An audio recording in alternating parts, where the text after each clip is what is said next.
Would you want to buy a Porsche 911 if you could afford one? That's the question you'll have while weighing the benefits of the 2021 Porsche 911 Turbo S Cabriolet. Do you prefer a loaded Audi R8, Lamborghini Huracan Evo, or anything else over one of the 911's highest evolutions? It's a lot to think about for the privilege. In today's video, we are discussing the Porsche 911 Turbo S Cabriolet, speed and style.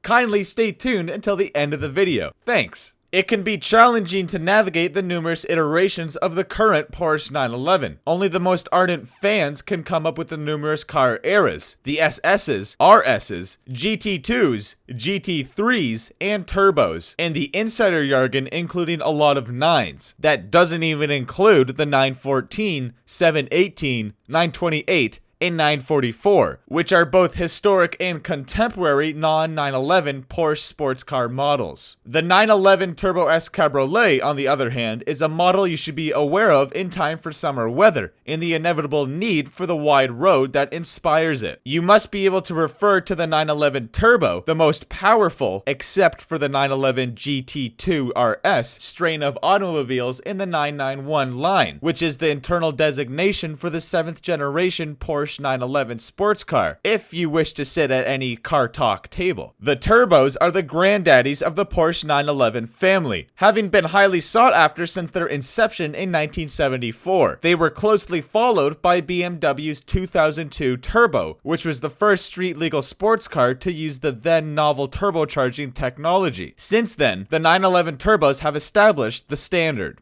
A steep cost and a high payoff. 911 turbos are faster than normal car eras and more sleek and polished than track-focused GT3s. Those are nearly impossible to obtain in the first place. It's more inviting than the coupe version and also happier. Isn't it true that convertibles are always happier cars? When you're driving, you're more present because you are being assaulted by fresh air and sunlight. Such a prize will almost surely come at a cost. These bad boys start at a US $203,000. The one I drove cost more than $205,000 and includes seasonal appropriate cooling ventilation in the seats, essentially sweat-proofing, and a lane change assist system that I honestly could have done without. The price tag is comparable to McLaren, Ferrari, and Lamborghini. The numbers back this up with a 2.9 second 0 to 60 miles per hour time and a top speed of 205 miles per hour or 330 kilometers per hour. Is the 911 Turbo S Cabriolet the intersection of comfort, performance, and cabriolet in a single pricey vehicle? Quite possibly. It's worth a look for anyone looking for an approachable 911 that will push the limits of your driving talents. And no, turbo delay will not be found here. Short of the race-bred GT3 range, the turbos are as close to a Porsche 911 as anyone could want. The turbos are essentially race cars, though we only tested the normal turbo. Weeks were spent driving about town in the Turbo S, mostly with the top down.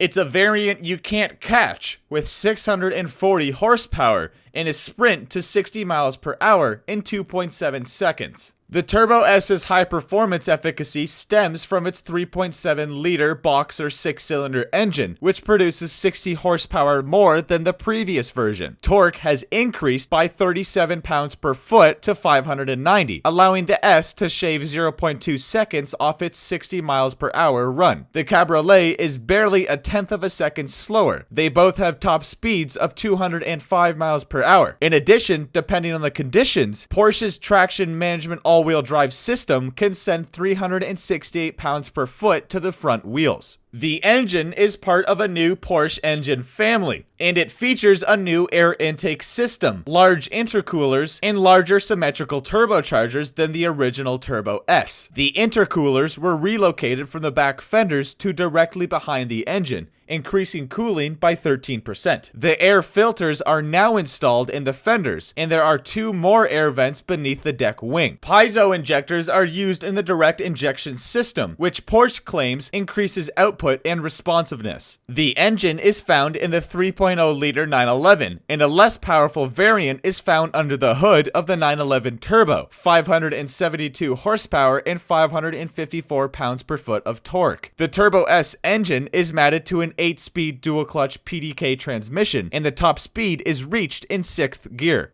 Amazing on every surface. The 911 Turbo S Cabriolet, which comes standard with forged 20-inch wheels, is notably more comfortable to drive daily than many of its high-priced competitors. That's not just because of its 4 drive modes or the available lift package that adds 1.5 inches of clearance, though both of these help to calm what might otherwise be nervous nerves when driving such a high-performance car daily. The comfort also reflects the 911 Turbo's tight yet supple modern handling and all-wheel drive, which has been standard since the 993 model 911 Turbo debuted in 1995. Thank you too to the now famous Boxer 6 engine, which produces 580 horsepower and 553 pounds-per-foot of torque, and is commanded by Porsche's 7-speed PDK dual-clutch transmission and strong ceramic composite brakes. Porsche's superb torque vectoring, dynamic chassis control, rear axle steering, and stability management technologies that adjust as the car accelerates were more than adequate. They work together to improve the car's already neutral handling and low center of gravity even further. Such a car that was more perfectly aligned and responsive to steering input is scarce, unlike this amazing supercar.